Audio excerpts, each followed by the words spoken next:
പിതാവിൻ്റെയും പുത്രൻ്റെയും പരിശുദ്ധാത്മാവിൻ്റെയും നാമത്തിൽ ആമേൻ. പ്രിയപ്പെട്ടവരെ, ഇന്ന് നവംബർ 17 തിങ്കളാഴ്ച. അമ്മേ പരിശുദ്ധ അമ്മേ, അമ്മേ പരിശുദ്ധമേ, ദൈവമാതാവേ, കൃപാസനത്തിലൂടെ ഞങ്ങളുടെ ദേശത്തിനും അമ്മ മധ്യസ്ഥം തേടി തന്ന എല്ലാ അനുഗ്രഹങ്ങൾക്കും കൃപകൾക്കും ഞങ്ങളിപ്പോൾ ഹൃദയം നിറഞ്ഞ നന്ദി പറയുന്നു. അമ്മേ പരിശുദ്ധമേ, ദൈവമാതാവേ, 2004 ഡിസംബർ 7 ഉച്ചകഴിഞ്ഞ് 2:30 കൃപാസനത്തിൽ സംഭവിച്ച അമ്മയുടെ പ്രത്യക്ഷപ്പെടലിനെ കുറിച്ച് തിരുസഭയ്ക്ക് സമർപ്പിച്ചിരിക്കുന്ന പഠനരേഖകളുടെ സഭാത്മകമായ പഠനം ആരംഭിക്കുവാൻ ഞങ്ങൾ പ്രാർത്ഥിക്കുന്നു. അമ്മേ പരിശുദ്ധമേ, ഭൂസ്വർലോകങ്ങളുടെ രാജ്ഞിയായ അങ്ങേയ്ക്ക് ഭൗമസംരക്ഷണത്തിനായി പ്രപഞ്ചപ്രകൃതിയെ തന്നെ തിരുസഭ പ്രതിഷ്ഠിക്കുവാൻ ഈ പ്രത്യക്ഷീകരണം വഴി ഇടയാക്കണമേ. പരിശുദ്ധമേ, ജപമാല മാതാവേ, സകല കൃപാസനം പ്രാർത്ഥനയോടും ചേർത്ത് ഞങ്ങളിപ്പോൾ പ്രാർത്ഥിക്കുന്ന ഈ കുടുംബത്തിന്റെ പ്രത്യേക നിയോഗം പറ മക്കളെ.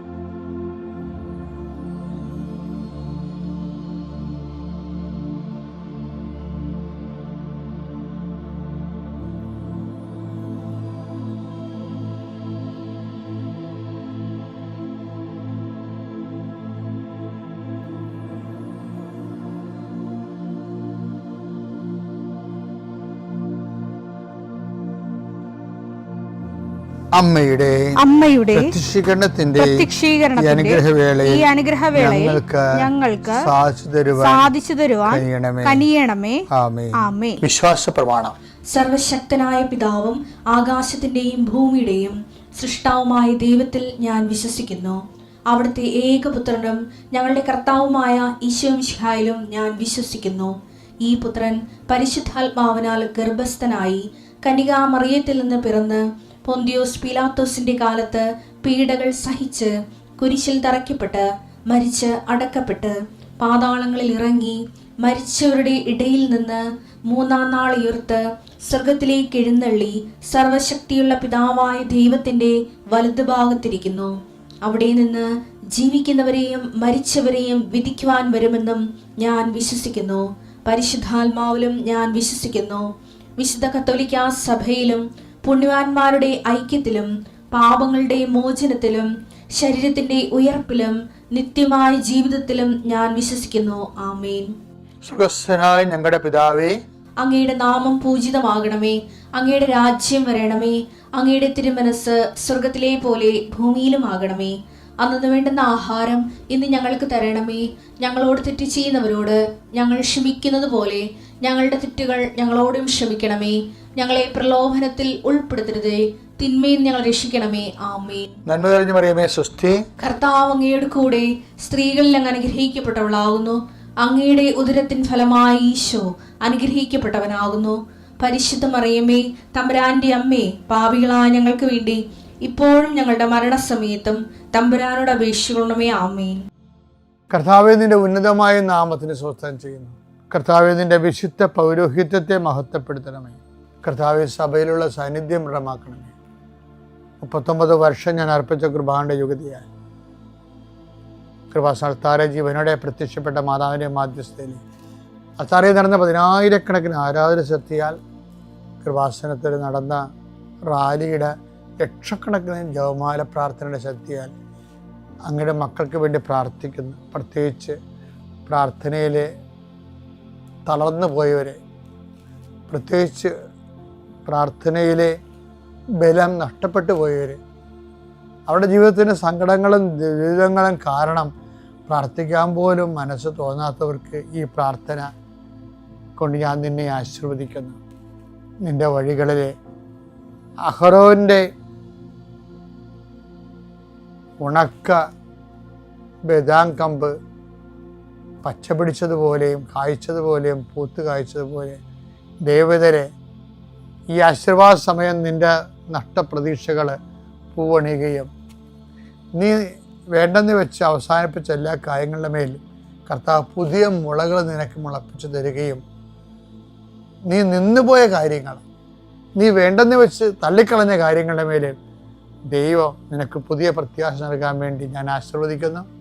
എൻ്റെ കർത്താവിൻ്റെ ഉന്നതമായ നാമത്തിൽ സഭയുടെ അധികാരത്തിൽ കുരിശടയാളത്തിൽ കൃപാസ്ഥാനത്താറെ ജീവനോടെ പ്രത്യക്ഷപ്പെട്ട മാതാവിൻ്റെ മധ്യസ്ഥത്തിന് രോഗപീഠകളെ ഈശ്വരനാമത്തിൽ സൗഖ്യം പ്രാപിക്കട്ടെ.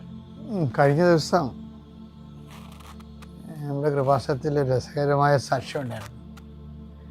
അപ്പോൾ ഒരു കേസാണ്, കോടതി കേസ്. അപ്പോൾ വക്കീൽ പറഞ്ഞു ഈ കേസ് ഞാൻ വാദിക്കണില്ല എന്ന് പറഞ്ഞു കാരണം കേസ് തോക്കും, എൻ്റെ ഹിസ്റ്ററിയിൽ അങ്ങനെ തോറ്റ കേസ് ഇല്ല, അതെൻ്റെ റെപ്യൂട്ടേഷനെ ബാധിക്കുമെന്ന് പറഞ്ഞു. അപ്പോൾ ഇവർ പറഞ്ഞ് സാറേ ഞങ്ങൾക്ക് വേറെ ആരും ഇല്ല, പരിചയമുള്ള വിശ്വാസമുള്ള ആരും ഇല്ല. പിന്നെ നമ്മളെ കോടതി ചെന്ന് പെട്ടുപോവുകയും ചെയ്ത് പിന്നെ എന്ത് ചെയ്യും.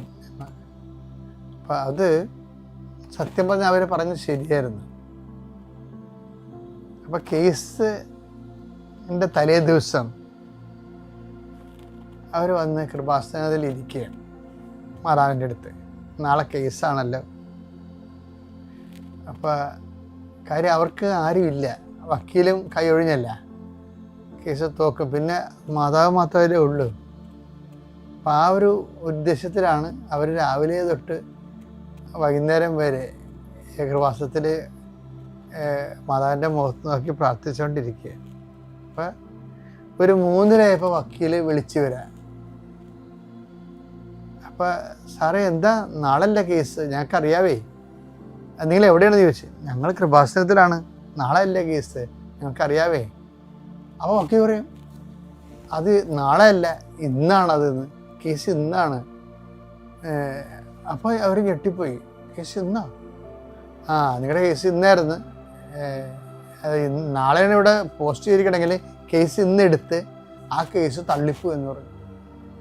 ഇത് പറയുമ്പോൾ ഞാൻ ആൾക്കാരെ നിൽക്കൊണ്ട് ഞാൻ തന്നെ ഞെട്ടിപ്പോയി. ചില ആരുമില്ല എന്ന് അവർ പറഞ്ഞില്ലേ. ദൈവതിരുസന്നിധിയിൽ എപ്പോഴും നമ്മൾ ശ്രദ്ധിക്കേണ്ട ഒരു കാര്യമാണ്, നമുക്ക് ആരെങ്കിലും ഉണ്ടെങ്കിലും നിങ്ങൾ ആരും ഇല്ലെന്ന് പറയണം. അപ്പോൾ നിങ്ങൾക്ക് കള്ളം പറയണമെന്നാണ് അച്ഛൻ പറയണത്. അതല്ല, എല്ലാവരും ഉള്ളപ്പോഴും ഇല്ലാത്തതുപോലെ ആയിരിക്കണം ദൈവതിരുസന്നിധിയിൽ ഒരു വിഷയം റിലേ ചെയ്യേണ്ടത്. കാര്യം വചനത്തിൻ്റെ ഒരു പോക്കൊക്കെ അങ്ങനെയാണ്. നിങ്ങളെ പ്രഭുക്കന്മാർ ആശ്രയിക്കരുത്, രക്ഷ നേടാൻ കഴിയാത്ത മനുഷ്യരിൽ അഭയം തേടരുത്. സങ്കീർത്തനം 118 8 9 വാക്യങ്ങൾ. മനുഷ്യനിൽ ആശ്രയിക്കുന്നതിനേക്കാൾ കർത്താവിൽ അഭയം തേടുന്നത് നല്ലത്. കർത്താവിൽ അഭയം തേടുന്നതാണ് നല്ലത്. പ്രഭുക്കന്മാരിൽ ആശ്രയിക്കുന്നതിനേക്കാൾ കർത്താവിൽ അഭയം തേടുന്നത് നല്ലത്. കർത്താവിൽ അഭയം തേടുന്നതാണ് നല്ലത്. അപ്പം എന്ത് വിഷയം എന്ന് പറഞ്ഞാൽ നമ്മൾ മനുഷ്യന്മാരിൽ ആശ്രയിക്കുന്നതല്ല പറയണത്. അതായത് ദൈവത്തിൻ്റെ സ്ഥാനം മനുഷ്യന്മാർക്ക് കൊടുക്കരുത്. അങ്ങനെ കൊടുത്താലേ കുഴപ്പമെന്ന് വെച്ച് കഴിഞ്ഞാൽ നിങ്ങളുടെ പ്രാർത്ഥന, നിങ്ങളുടെ റിലയൻസ് ഇല്ലേ, നിങ്ങളുടെ അവലംബങ്ങളിൽ ദൈവത്തിൽ നമുക്ക് ചില പറയുക താൻ പാതി ദൈവം പാതി എന്നൊക്കെ പറയില്ല. പറയാൻ ഭംഗിയാണെങ്കിലും ഈ സംഭവം വർക്കൗട്ട് ചിലപ്പോൾ ചെയ്യത്തില്ല. ഇപ്പം ഞാനും അപ്പം നിങ്ങൾ ചോദിക്കും നമ്മൾ അധ്വാനിക്കണ്ടേ, അല്ലാതെ വെറുതെ പ്രാർത്ഥിച്ചാൽ മതിയാ എന്ന് ആ അർത്ഥത്തിലല്ല ഞാൻ പറഞ്ഞത്.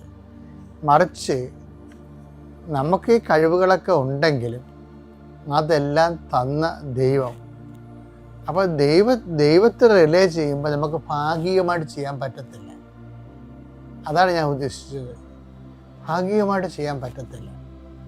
ദൈവത്തെ റിലേ ചെയ്യുമ്പോൾ നമ്മൾ താൻ പാതി ദൈവം പാതി എന്ന് പറയുമ്പോൾ ദൈവം നമ്മളൊരു ദൈവമായിട്ട് അവിടെ വരികയല്ലേ. അങ്ങനെ പറ്റത്തില്ല. അത് അപ്പോഴേ ഉള്ള കുഴപ്പമെന്ന് വെച്ച് കഴിഞ്ഞാൽ അത് നമ്മളറിയാതെ മറ്റൊരു ദൈവമായിട്ട് ഡെവലപ്പ് ചെയ്ത് വരും.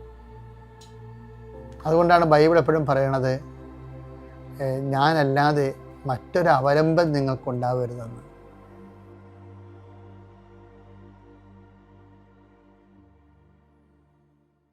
അത്യപൂർവ ദൈവാനുഭവങ്ങൾ ഇനി നിങ്ങൾക്കും സ്വന്തം. ഈ യൂട്യൂബ് ചാനൽ ഇതുവരെ സബ്സ്ക്രൈബ് ചെയ്തിട്ടില്ലെങ്കിൽ ഇപ്പോൾ തന്നെ സബ്സ്ക്രൈബ് ചെയ്യുക. ഈ വീഡിയോ ഇപ്പോൾ തന്നെ നിങ്ങളുടെ സുഹൃത്തുക്കൾക്ക് ഷെയർ ചെയ്തുകൊണ്ട് കർത്താവിൻ്റെ പ്രേക്ഷിതരാകുക.